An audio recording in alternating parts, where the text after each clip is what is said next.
जब पुलिस लाठी चलाती है उसका दर्द 5 दिन रहता है, जब जनता लाठी मारती है वोट की तो उसका दर्द कम से कम 5 साल।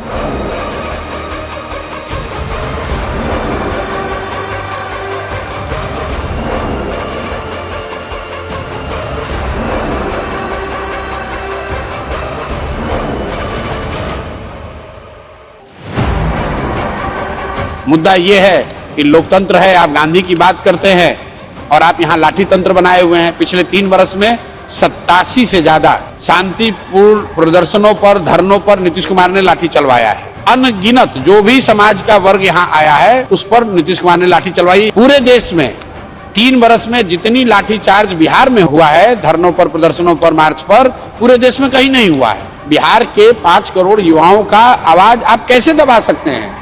कितनी बार दबाइएगा? 10 महीने का समय है।